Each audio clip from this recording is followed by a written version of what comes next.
Welcome back. My next guest is Ms. Hazel Tyson, who is a provider liaison with Bluegrass Care Navigators. Did I get all that right? That's right. Formerly Hospice of the Bluegrass. That's correct. All right. We teased the first of the show, advanced directives, and I said living will, but what are advanced directives?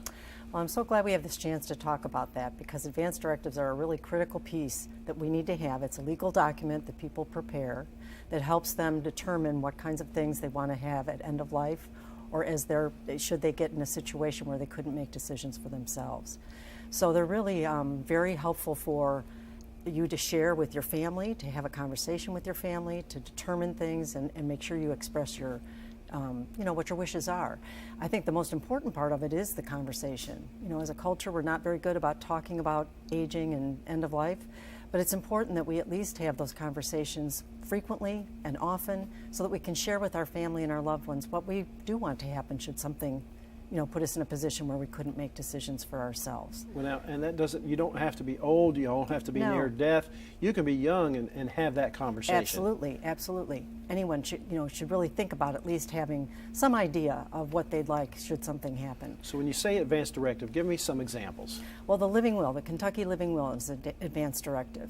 And what that allows you to do is really consider what kinds of treatments you would or wouldn't want should something happen. Now, what's important to keep in mind is it's only going to be effective or take effectiveness if you cannot speak for yourself. So even though you've put this in writing, should you still be able to speak for yourself, then the advanced directive doesn't really kick in. But it is very critical when you get in a position where you're not able to speak for yourself and you've now designated a power of attorney, a surrogate, someone that you have confidence in that will advocate on your behalf for those decisions that you've put into that living will. You mentioned power of attorney. Mm-hmm. That's another directive, and it's not power of attorney to go out and spend your money. It's power of attorney to make health care decisions. That's There's correct. a difference. There is a difference. So you want the power of attorney for the living will to be really regarding your decisions about your health care. You can have a designated person for health care and a different person designated for financial. It doesn't have to be the same person, but what you want is someone that will really be able to honor what you have expressed as your desires. So the living will, what kind of things does it address? It's going to talk about things like, do you want to be resuscitated? It's going to talk about dialysis, feeding tubes, things that are really life-sustaining measures that you may not wish to have, done on your behalf if you aren't interested in having that should something happen. Now, you use the term resuscitated, and Right. some of the common thing is DNR, do Right. not resuscitate. Right. What does that mean?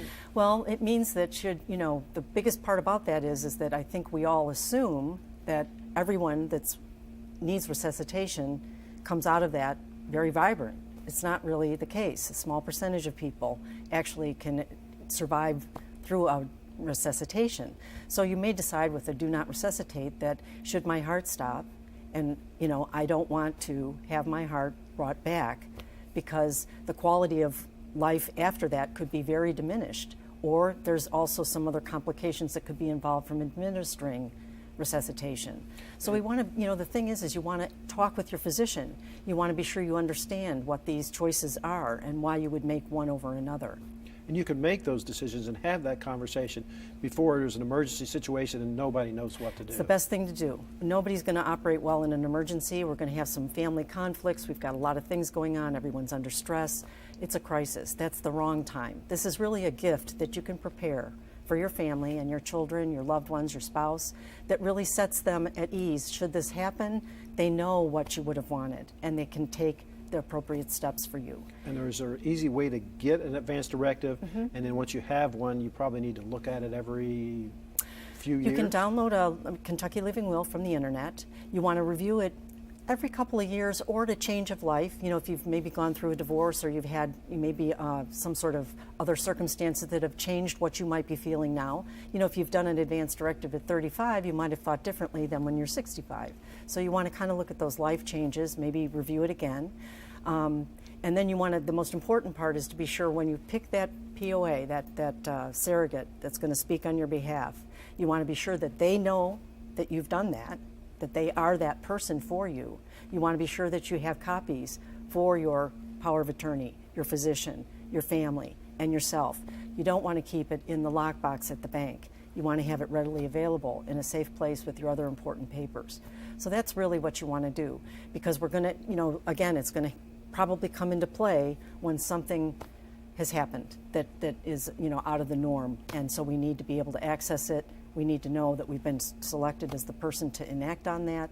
And it's really quite a gift to give to your family. Thank you for the information. Absolutely. It's important, and if you don't have an advance directive, you should think about it. We'll be right back.